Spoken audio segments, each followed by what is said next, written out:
it's a real pleasure to be here. There was a British Prime Minister called Harold Wilson, and when people asked him what he was most worried about, most afraid of, he used to say events. So, as Sophie said, we plan for one thing. We plan to kind of go through what leads to October the 7th, and events have shaken things up. But the truth is, we're still going to talk about that a little bit because there is, I think, a at least a four-part story here. Begins on October the 7th, and I don't think ends in June 2025. It has very significant chapters in between.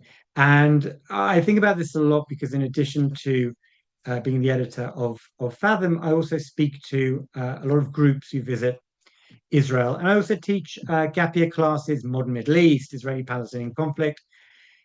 And sometimes when I'm just chatting to people in regular conversations, sometimes they say, "Oh, very interesting times at the moment." I kind of kind of nod and agree with them. And sometimes they say, "Is it time to change the syllabus?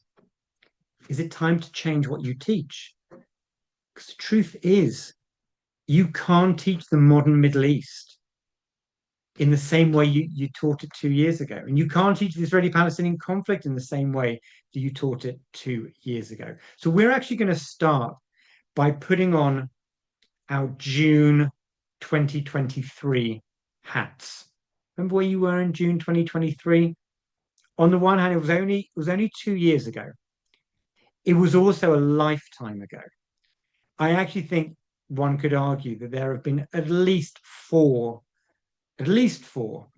generational events that have taken place in the Middle East solely in the last 2 years.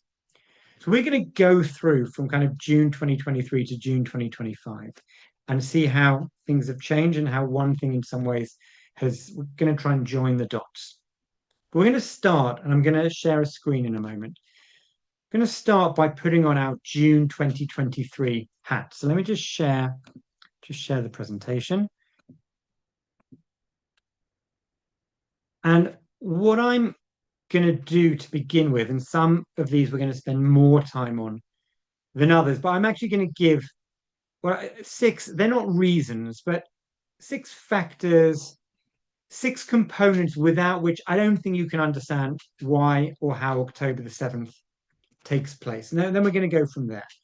Now, the most important one, because it's very connected to what we're going to get to later on, is what we're going to call an Iranian ring of fire. Okay, so we've got our June 2023 hats on. And what I want you to do, I don't know how good people's geography is, but there's a kind of creative map on the screen. I'm in Jerusalem. We're going to go north of Jerusalem. We're going to get to northern Israel. We're going to keep on going north of northern Israel.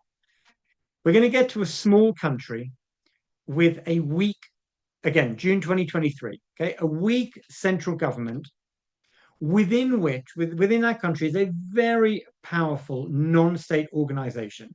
It's got around 120 to 150,000 missiles. Some of those are precision guided. So I type in the GPS coordinates of where I want a missile to land. And unless that gets knocked out of the sky, it's landing within 5 meters of the location. That non-state organization, I'm sure many of you will know, is Hezbollah. And the country we're talking about is Lebanon. And what's important for our purposes is Hezbollah is ideologically aligned with Iran, and it gets weapons and money from Iran. Okay? We're going to go a bit east. We're going to get to Syria. Again, keep on repeating this. June 2023. June 2023, there is a brutal, seemingly frozen civil war going on in Syria. Around 500,000 people have been killed. The ruler, Assad, particularly brutal, even by Middle Eastern standards. And what's important for our purposes, again, is that Assad is allied both to Hezbollah in Lebanon and also to Iran. We're going to keep going east. We're going to get to Iraq. Similar to Lebanon, weak central government, strong non-state actors, they're called the Popular Mobilization Units, also, as a common denominator here, also allied to Iran, getting money and weapons and ideological strength from Iran. If we keep on going, we've been going east. If we go south, we're going to get to Yemen. Once again, weak central government, strong non-state organization called the Houthis. Once again, ideologically aligned to Iran, getting money and weapons from Iran. If we keep going, we'll get to Hamas in Gaza. The relationship between Hamas and Iran is not really the same as any of the others, but it is also ideologically something to do with Israel, aligned with Iran, and is getting money and weapons from Iran. This is what analysts called the Ring of Fire. Qasem Soleimani, who was killed during the first Trump administration, this was kind of he masterminded this. And what I think is fascinating, and again, I very much want us to be in June 2023, but of course, we know where we are in June 2025. This was written in an Israeli newspaper. It was analysis straight after Soleimani was killed. Soleimani had two main goals in Syria: to save the Assad regime and to establish a Hezbollah infrastructure to operate from Syria against Israel. Not everything he planned succeeded, but he did succeed in his goal of encircling Israel. This is from 2020. Iran has 3 borders with Israel: Syria, Lebanon, and Gaza. Israel has none with Iran. Okay, and here we can see, I like using political cartoons, as you'll see in this presentation. We've got here a political cartoon of Khamenei, the Iranian president, and a bunch of Iranian proxies or militias. And over the years, this was a really invested a huge amount of money in this as well, to encircle Israel with what people call a ring of fire. And this was a serious, serious threat to Israel. All of these entities had missiles that could basically hit almost between them almost anywhere in Israel. That is factor number 1, without which we can't understand how October the 7th happened. Okay. Factor number 2. This, I'm going to assume, for this sort of audience, is relatively obvious, but it's worth mentioning anyway. I'm going to generalize now. I'm going to say there are 2 main groups within Palestinian society. A secular nationalist group, we'll call it Fatah, or the Palestinian Authority. It controls parts of the West Bank, and certainly officially, certainly formally, it talks about a Palestinian state alongside Israel. And there's another group. It's not secular or nationalist. It's Islamic and it's fundamentalist. Certainly in June 2023, it controls Gaza.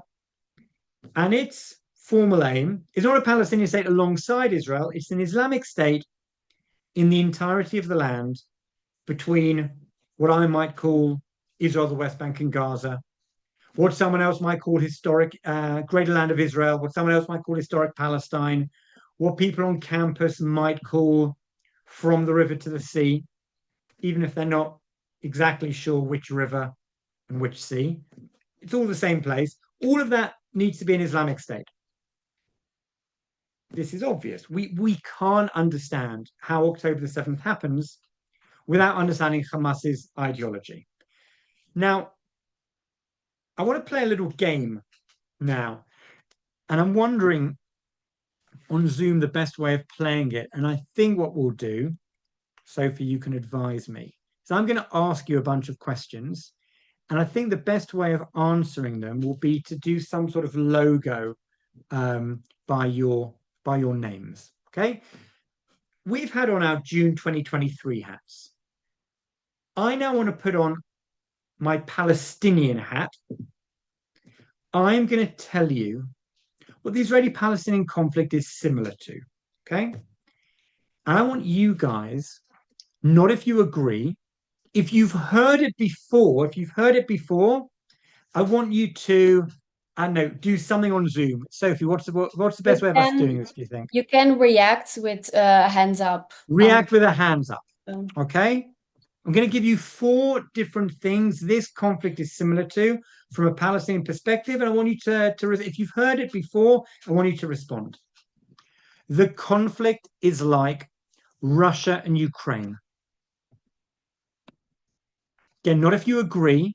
If you've heard it before, okay, great. We've got a few people with their hands up. Fantastic. Excellent show of hands. Fantastic. Okay, and I realize some people might not be able to. Great, lovely. Okay, next question now. It is like South Africa in the 1980s. Who's heard that before? Right, hands going up on Zoom. Fantastic. Brilliant. Okay, another one. It's like racism in America. Great. I also call this let's see who moves in the most left-wing progressive circles.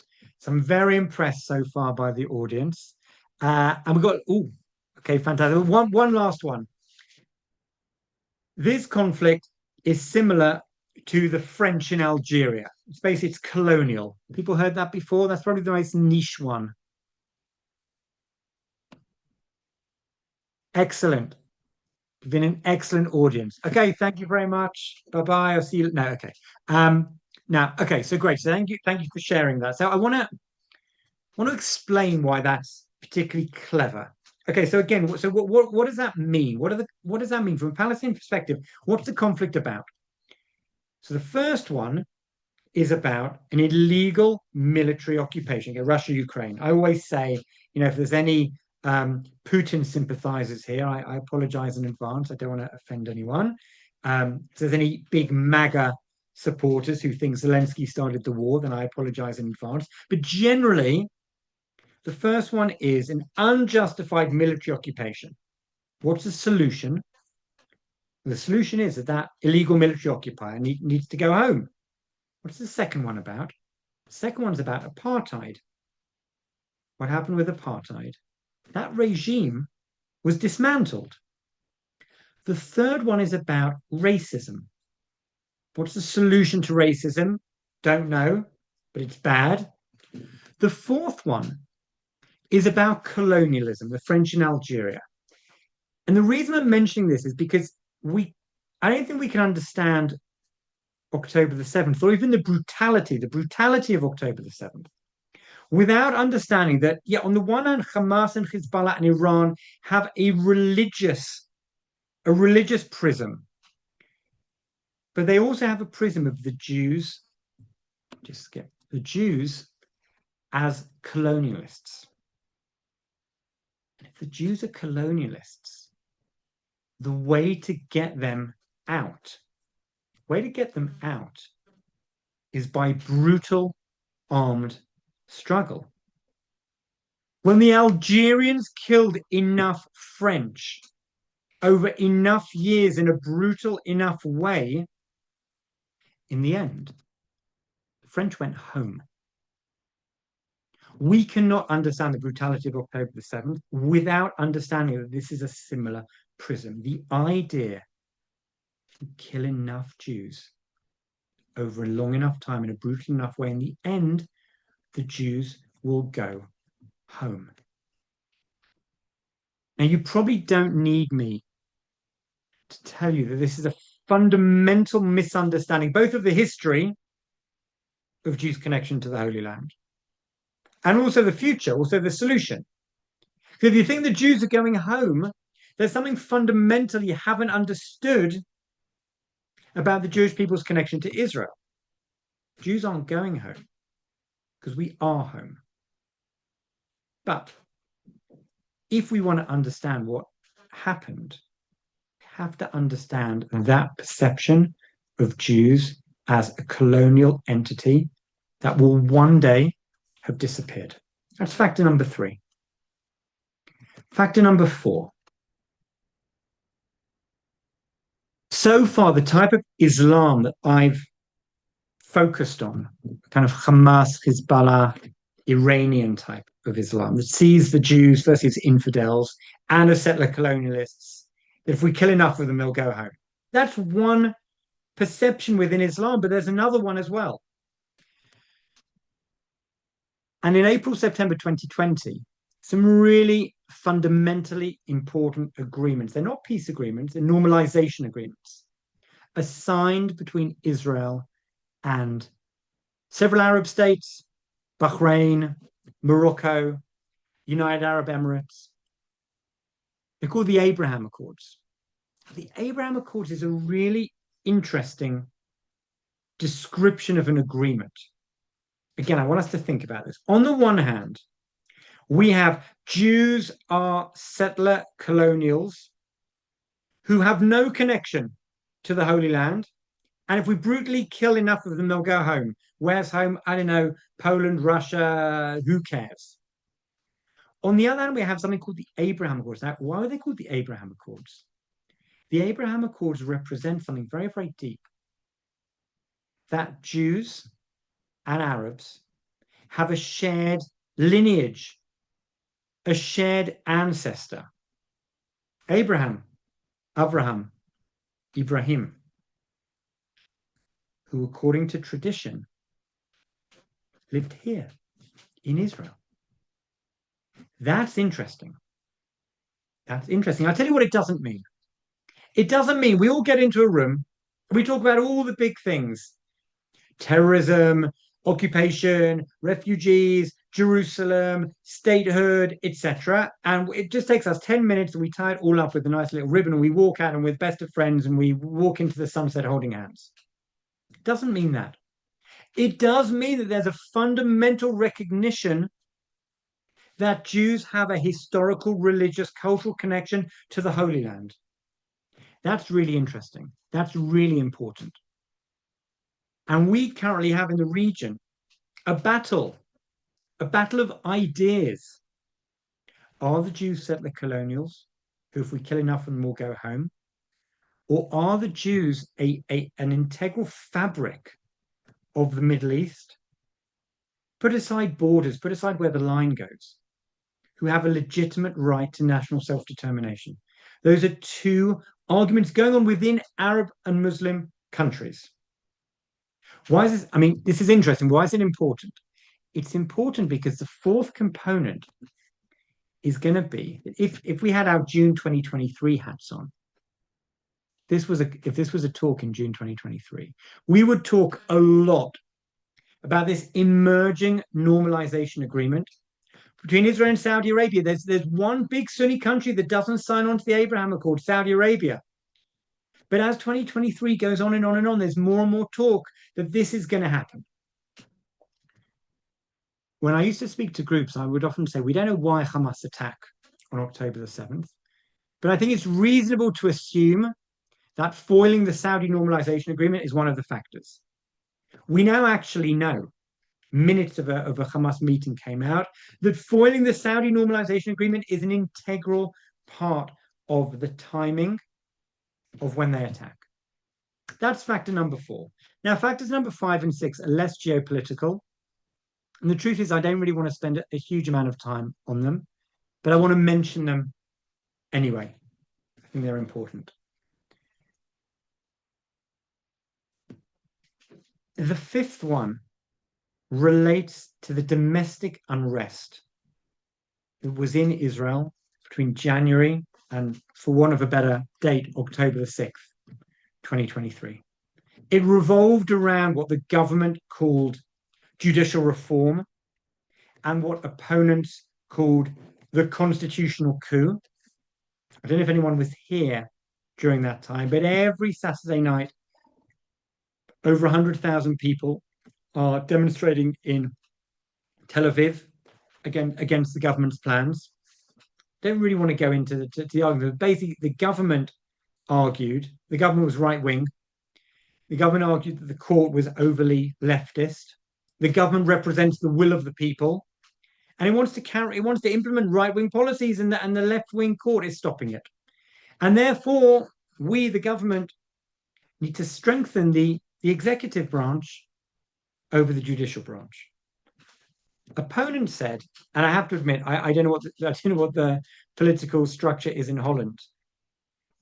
The opposition said, listen, in Israel, we don't have a constitution. We don't have a bicameral parliament. So we don't have two houses of parliament. We don't have any kind of regional autonomy. We don't have a president with any veto power. All we have is the government, the parliament, the Knesset, and the court. And because it's a coalitional government, which I think, Dufka, this I do know about Holland, it's also, I think, a coalitional government.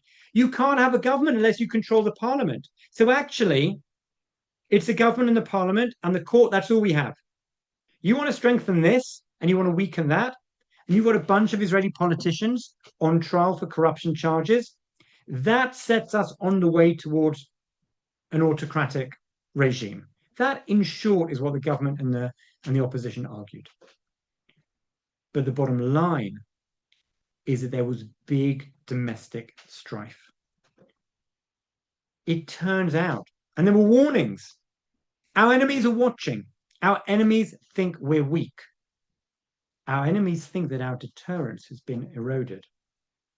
It turns out our enemies were watching. They did think we were weak, and our deterrence was eroded. Now, I'm not drawing a line. I'm not saying this led to this. I'm saying that if we want to, in a holistic way, if we want to try and understand what happens on October the 7th, we also have to understand that. So what do we have so far? We've got an Iranian ring of fire surrounding Israel. Hamas's ideology, that Israel needs to be destroyed. The perception that Israel is a colonial implant. If you kill enough Israelis, they'll go home. The feeling that now Israel is weak because of the domestic unrest. And trying to foil the Saudi agreement and kind of Abrahamic approach to the Middle East. The last one I also don't want to spend a huge amount of time on because I want to talk more about the region. What I think is really interesting is that immediately after the attack, a lot of people were talking about this big intelligence failure. But it turns out that Israel actually knew about the plan in advance. If it knew about the plan, how did it happen? So I know someone asked in the questions about the conspiracy theories. Very interesting. I speak to a lot of groups. I get two types of questions. There's the right-wing conspiracy theory, which is Israel let it happen. The army let it happen because the army wanted to topple Netanyahu from power. And the left-wing conspiracy theory, which is Israel let it happen because then we wanted to genocide the Palestinians. I've got 2 degrees in history and international relations. I'm very much of the school of thought that these things happen because people screw up. Because people screw up. Because people have a lack of imagination of what the enemy is capable of. Because they underestimate them. Because they're focused on other things. The story I often tell about October the 7th, which is my story, which is on October the 7th, I'm in Italy. I'm in southern Italy. And we are Shabbat observant and the phone's off. And I don't know anything that's been happening at all. And on Saturday night, my parents who live in Tel Aviv have texted me. And they write in the text, I'm sure by now you've heard about the terrible thing that happened in Israel today. Awful. Now I haven't heard. I haven't heard anything. How many seconds is it between getting a WhatsApp and going onto the internet to check that? Not many, 5, 8, 10. In those seconds, I'm busy thinking, I wonder what it could be. You know what I came up with? Now, again, I don't want to make out that I'm smarter than I am. I don't want to make out that I'm stupider than I am either. The scenario in my head was a big pigua, a big terror attack that killed between 30 to 50 Israelis. That was the realm of my imagination on the morning of October the 7th. And again, it wasn't my job to have an expanded imagination. But I've got a few stories which I'm not sure we have time to necessarily tell. My argument is actually it wasn't a failure of intelligence. It was a failure of imagination. If you ask Israelis, is Hamas a genocidal terrorist organization? Yes, they are. Do they want to destroy us? Yes, they do. Are they going to cross the border in a few dozen places with 5,000 to 6,000 people and kill and maim and kidnap and attack communities and kibbutzim and army bases? That people simply did not imagine. The sixth factor for me is a failure of imagination. That facilitates everything else. Now, we've got a lot to focus on. I just want to talk very briefly about the war in Gaza, even though the war in Gaza deserves a huge amount more than we're able to give it. There are several clocks ticking. There's a military clock. Now, what's the military logic of the war? Let's not overthink it. Destroy Hamas. What does destroy Hamas mean? I don't know. Kill their leaders, destroy the infrastructure, make sure that Gaza can never be a threat to Israel again. Where do I sign on? What's the time frame for being able to achieve that? Well, the war's been going on now for 22 months, 21 months. There's IDF soldiers still in Gaza. So I'm going to say weeks to months. Now, I'm going to open brackets. There's a possibility there might be a ceasefire in the next week. That is a possibility. But to carry out the military aims has taken months and months and months. So that clock is ticking, but it's ticking relatively slowly. That's not the only clock. There's a humanitarian aim in Gaza. What's the humanitarian aim? To bring them home. Bring them home now. So this political cartoon, which I think is very powerful, has got what's it called? I'm going to say a time glass. It's got an hourglass sand thing with someone's hand holding Achshav now, and they're about to be buried by sand. There's 50 people still in Gaza. 20 are considered to still be alive. The time frame on that is not months. It's now or yesterday, or if we want to be generous, as soon as possible. I want to throw something out without, and we could talk for a good half an hour on this. There are some in Israel who will say those aims complement one another. How do you get everyone home? You hit Hamas really hard. You hit them and hit them and hit them, and you pressurize them. And through strength and pressure come hostage release agreements. There are some Israelis who will say, maybe at the beginning of the war that may have been true, but it's not true anymore. And now those clocks, now those aims contradict one another. That extending the war threatens the lives of the hostages. We can't do both simultaneously, and we need to prioritize bringing them home. That is not an argument I think we need to be on one side or the other of. It is an argument that I think we need to deeply understand is going on within Israel. And when I walk around the streets here, there's actually three kind of posters that I see. One is, I'd say, very non-political, pictures of IDF soldiers who've been killed in the war with these nice kind of inspiring, feel-good statements.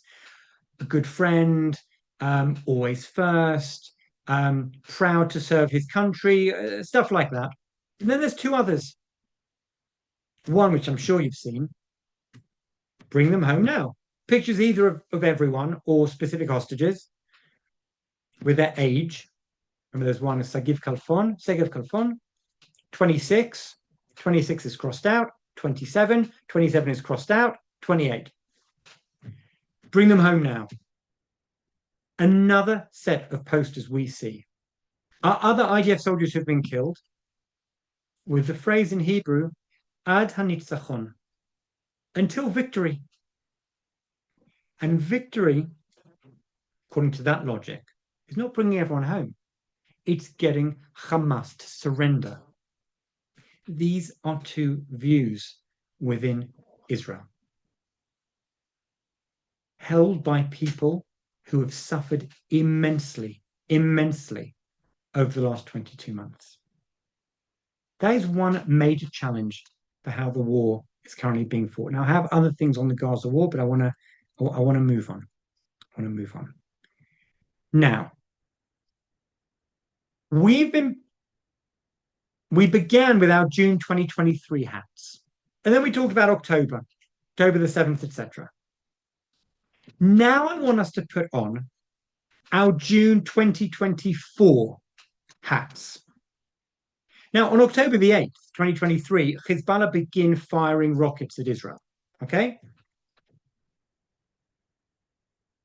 I want us to imagine we're having a conversation in June 2024. And this is basically what we would say. Yeah, there's a low-key war going on between Israel and Hezbollah.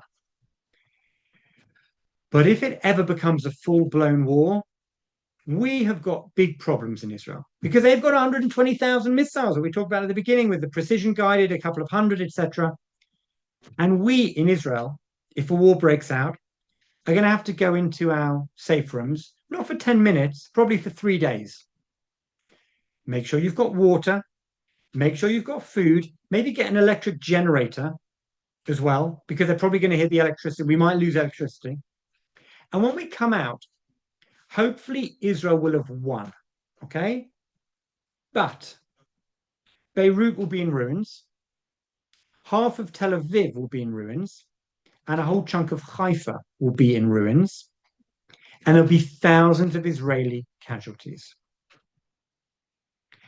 Now, it turns out that in this 2-year period we're discussing, there was more than one unimaginable scenario. It wasn't just an unimaginable scenario on October the 7th, but actually what Israel manages to do with Hezbollah is incredible and unimaginable.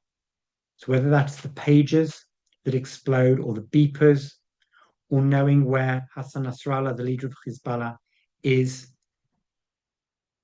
whether it's taking out kind of 80 to 90% of the missiles, an incredible, incredible victory for Israel in September, October 2024. And what we begin to see is that this circle of this ring of fire begins to be significantly weakened.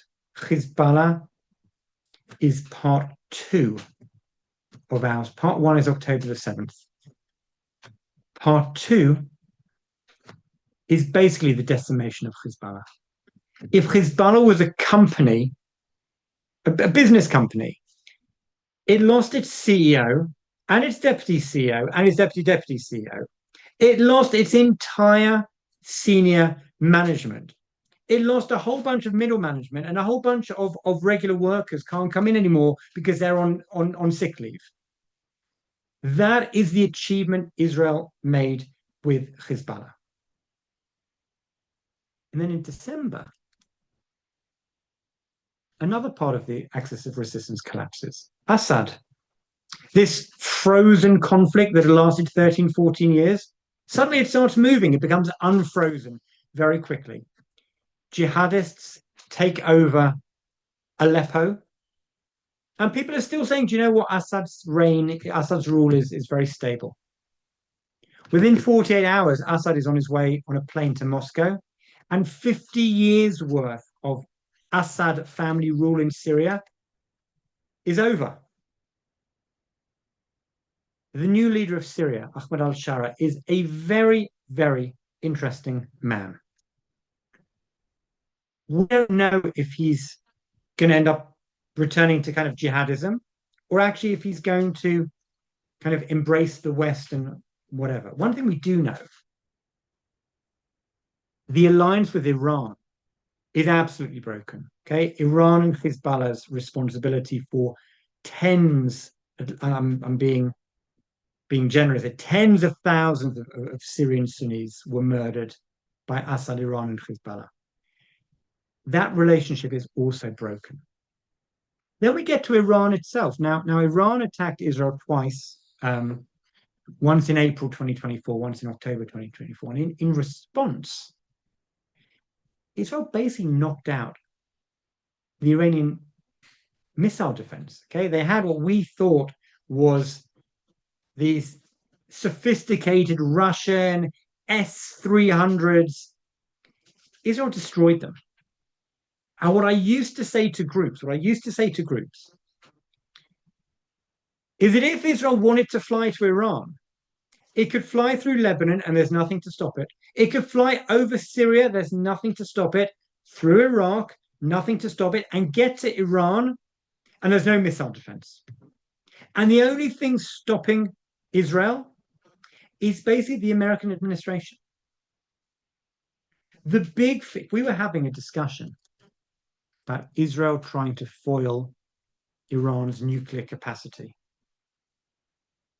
in June 2023 or in June 2024. What I would say to you is the big fear is Hezbollah's rockets.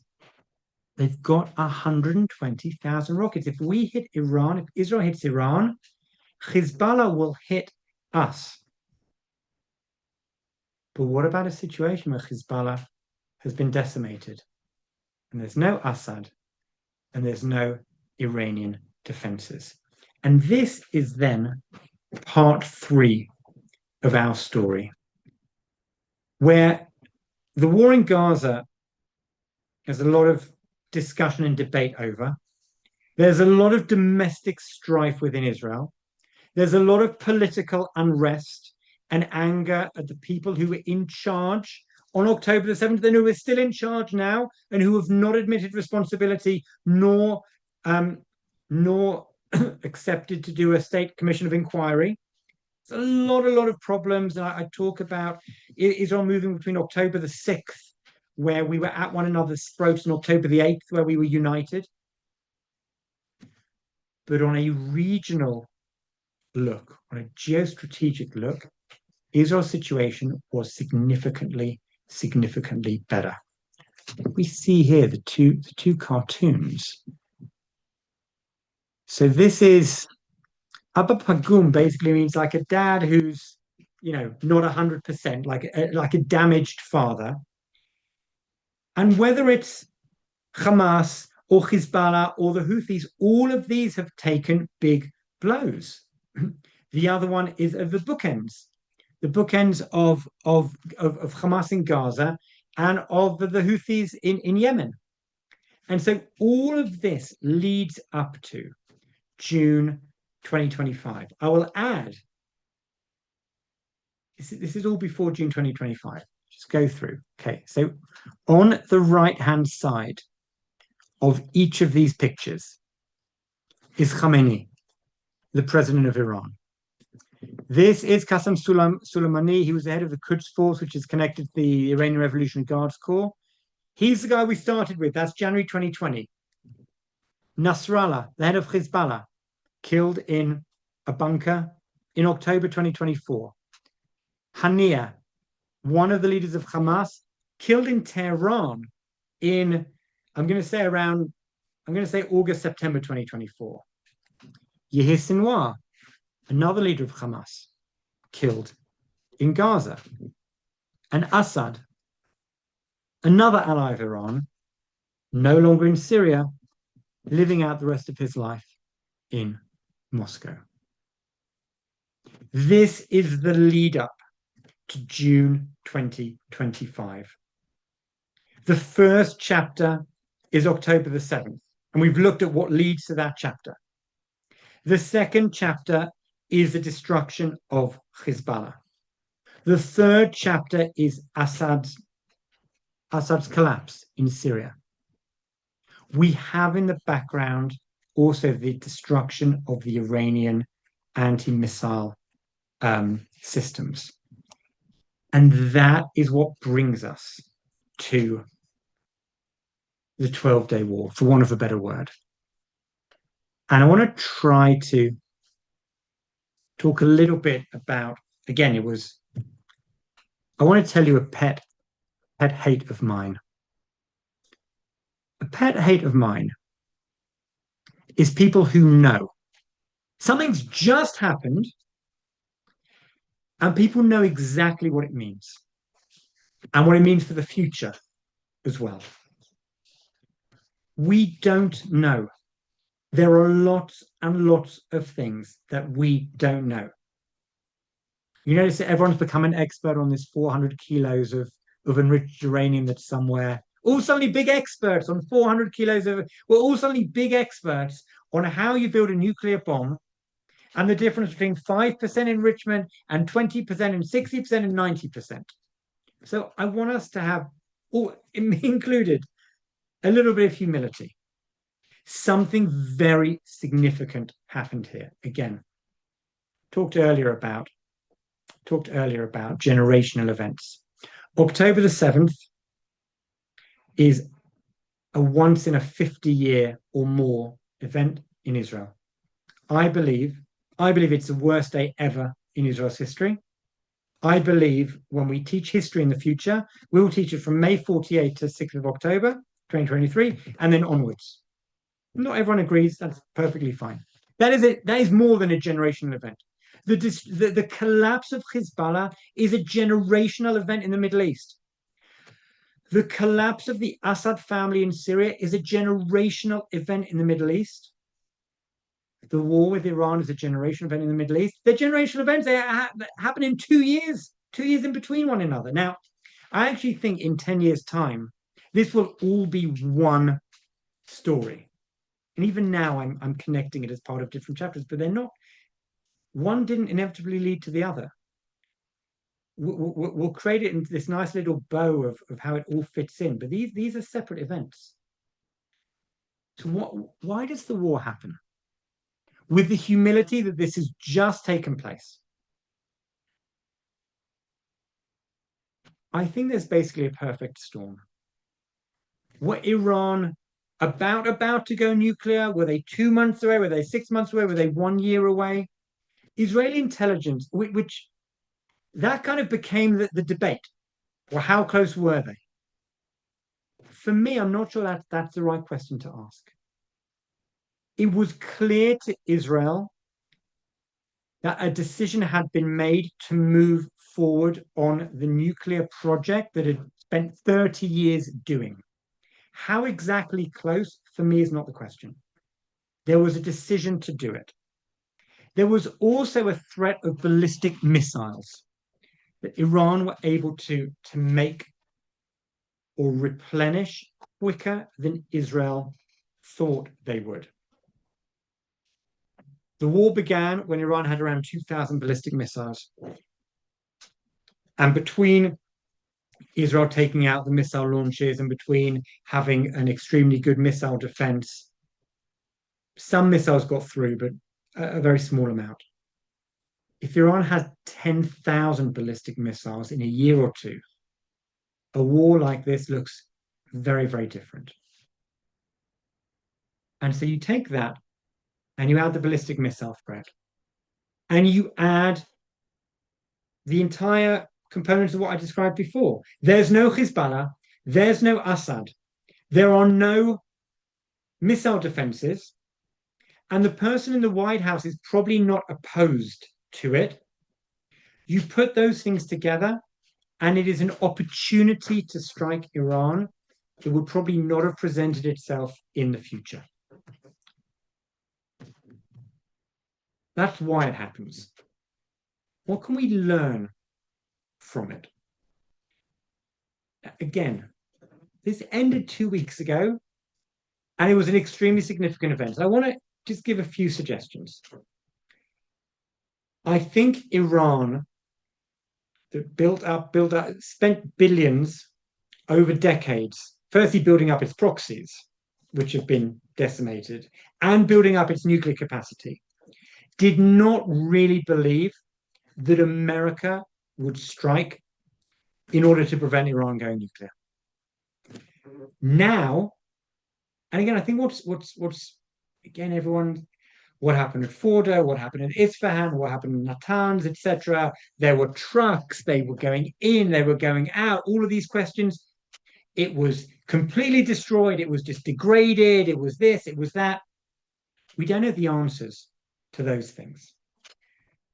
What we do know now is that if Iran wanted to rebuild, which would take billions that it doesn't have, it would now have in the back of its mind that just as America acted last time to destroy it, America might act again to destroy it. So that is really significant. The fact that America, with all of the post-Iraq war skepticism, the forever wars, and it's going to cost thousands of American lives, the fact that America acted is really significant going forward. Lots of people are talking about regime change. A little secret about analysts. After an event has happened, people are very, very smart at explaining why it happened and why it was inevitable. Before the event happens, we simply don't know. I do think we can say that the regime was absolutely humiliated, that it was a military paper tiger, and that must have some sort of significance going forward for the people of Iran and the ability of the regime to survive. Is this like the Soviet Union in the late 80s? We don't know. Will the regime one day fall? I guess one day it will fall. If it falls, will we link it back to this? Yeah, we almost certainly will link it back to this. But there is currently no coherent opposition. And the talk of regime change, I think, should be in the background rather than in the foreground. But the regime suffered a huge, huge blow. The stockpiles have been damaged. Have they been completely damaged? Probably not. Were they significantly damaged? Probably yes. Could Iran rebuild? Technically, it could rebuild, but it's very expensive. And again, as America acted last time, is it worth rebuilding? Is there enough of the 400 kilos to build some sort of... These are open questions. The other thing I would say, and maybe with this I'll end and there'll be some time for questions. I think this was an incredible success for Israel. The idea that Israeli planes have complete freedom of movement over the skies of Iran, that is another unimaginable part of this story. Incredible success. But threats to Israel don't disappear. The Iranian regime continues to be a threat. Hamas continues to be a threat. The Houthis continue to be a threat. Someone asked about Turkey. Turkey is potentially a threat. We need to stop looking at this in terms of binary. Big threat, zero threat. The threat to Israel has become smaller, and that is something to be very grateful for.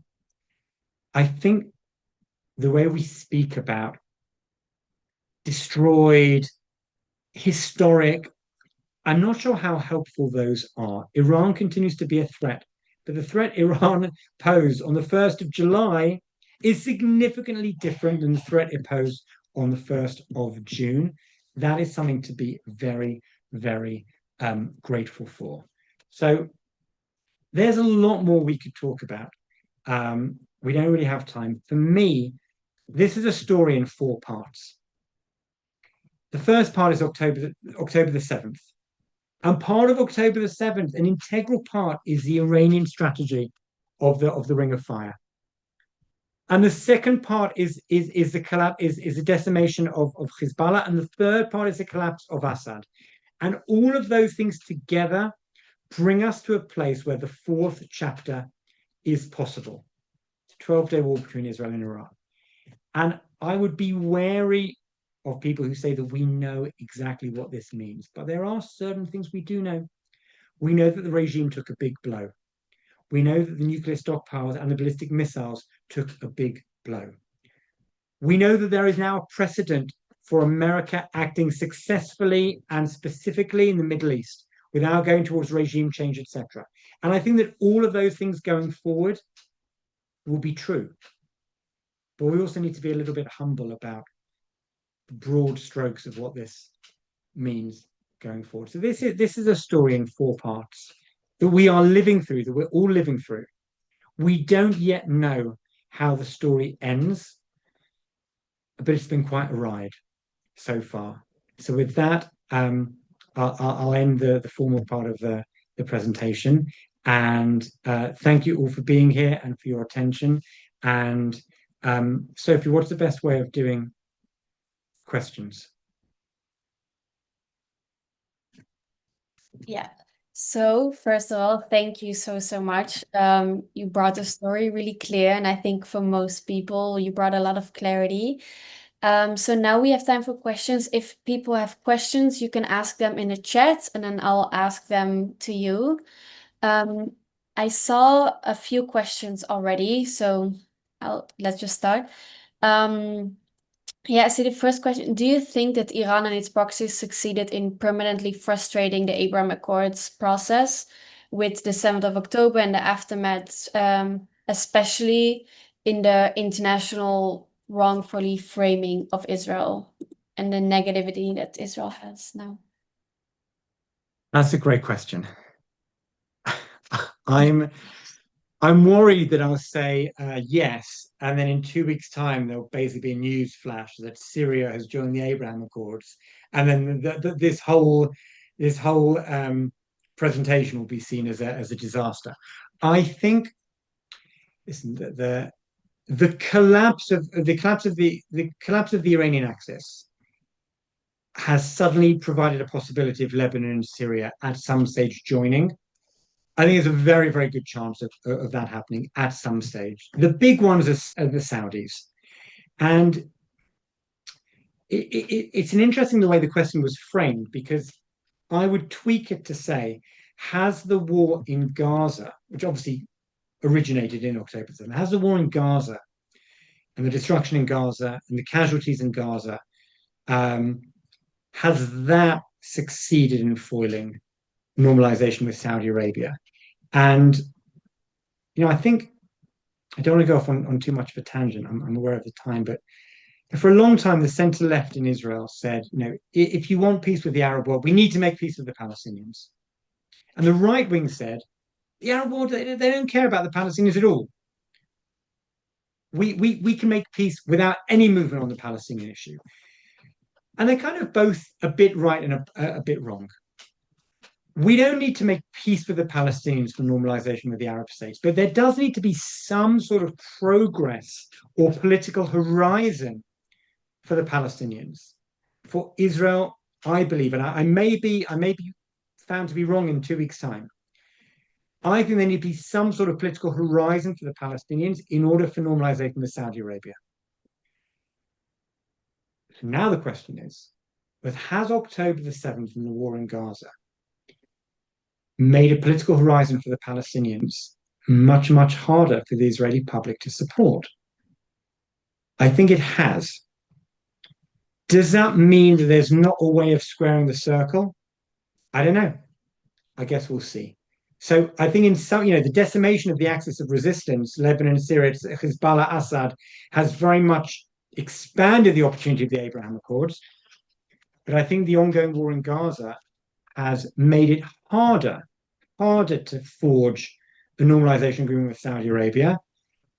But if Trump wants it enough, and Mohammed bin Salman wants it enough, and Trump very much does want it, maybe there is a way of squaring the circle. That's something we're simply going to have to see.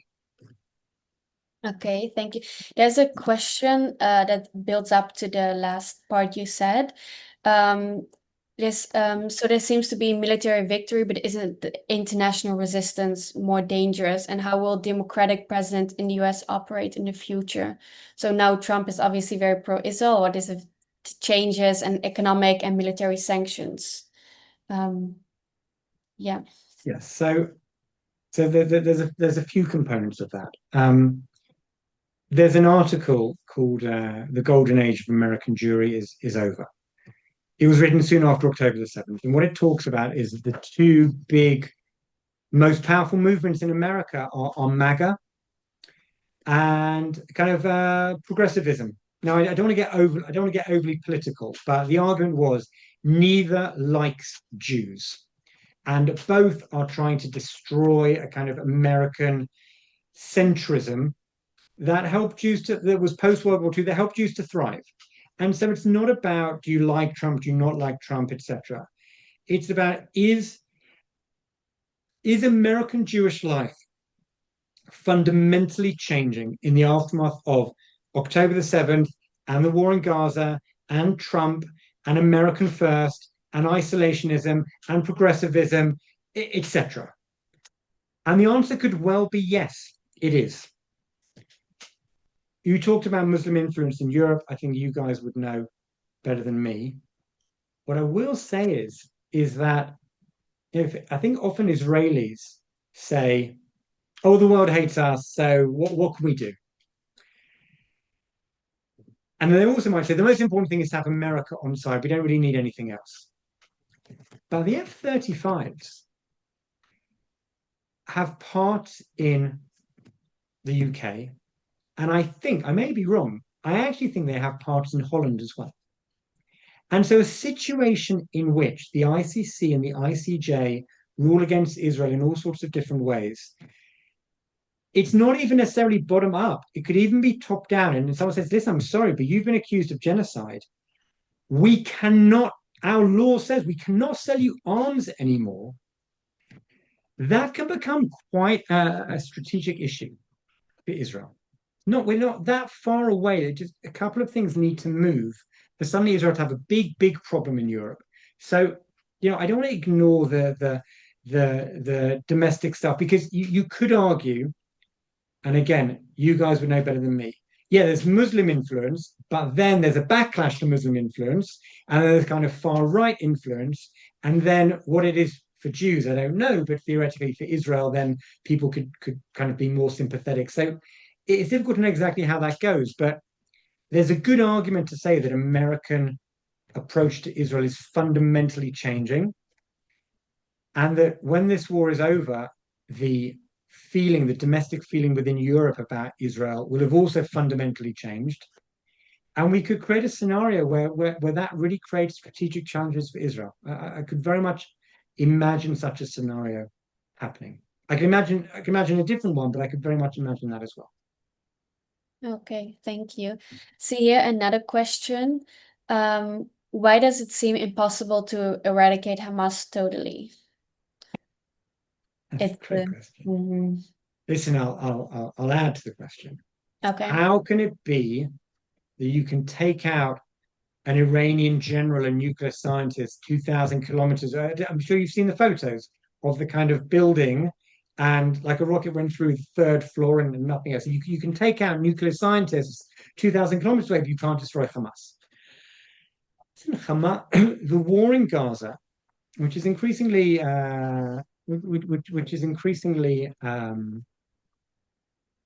controversial in Israel, is perhaps the most complicated war a Western army has fought. It's in a small area where the public aren't allowed to flee to a different country. Okay, all other wars, if someone wants to leave, they're allowed to leave. So you've got a small area that Hamas controls totally. They work from within civilian locations, hospitals, schools, UNRWA, etc. And they have hostages. Mm-hmm.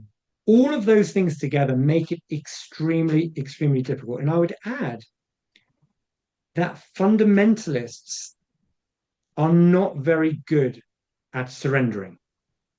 And they're also not overly bothered about the civilian toll that the war takes. Now, it's interesting because in Lebanon, what happened with Hezbollah? Hezbollah wasn't destroyed. Hezbollah was simply decimated, and it is a shadow of what it once was. And there's a government in Lebanon that is controlling Lebanon. In Iran, the regime is still there, hasn't been destroyed. It has been degraded. The Houthis as well. Hopefully, they've been degraded, they haven't been destroyed. So actually, Israel hasn't destroyed any of the axis of resistance. It simply degraded them. With Hamas, the aim has been different. The aim has been destroying Hamas, but it turns out that destroying a fundamentalist organization is extremely difficult. Degrading one is very possible. So why hasn't Israel succeeded in completely destroying Hamas? Maybe because, I don't know, destroying a fundamentalist Islamist organization that's been in power for 20 years, that is willing willing for its civilian population to suffer a lot, and ideologically is not really in a hurry to surrender and holds hostages. It turns out is extremely, extremely difficult. Okay, I have one follow-up question, and then we have to end the webinar because we're already over time. A lot of people argue that with how the IDF is now acting and all the violence, that it only gives more sentiment for more people to how do you say it? Join Hamas. Yeah. What do you think about that? It's an argument that's I think impossible to prove either way. I think there are certain leaders. What do people say? You kill one terrorist, 10 more rise to take their place. There's certain people that if you kill them, been 20, 30 years in the position, very influential, very strategic, they can't easily be replaced. I think we could argue this out different ways. The person in a regular person in Gaza today, what do they think? Do they like Israel? Almost certainly not. Almost certainly not. Do they think Hamas were right to carry out October the 7th? I'm going to go with no, it was one of the biggest mistakes ever for the Palestinian national movement. It's really difficult to know how one defeats jihadism. One thing you need is an alternative approach, like the Abraham Accords. Another thing you need is to militarily defeat jihadism. Might there be a stage where the destruction in Gaza makes people less willing to accept Israel? Yeah, I think that's also certainly very possible. But the opposite of that, which is if one allows Hamas to stay in power after October the 7th, what does that do to jihadism? Well, that probably gives a tailwind to it as well. So the argument of does fighting against jihadism, does it weaken it, or does it lead more people to it could be both. It could be both, to be honest. There's no degree you get in how to do this. But I do think there's certain leaders who, if you take them out, it weakens the organization. Absolutely.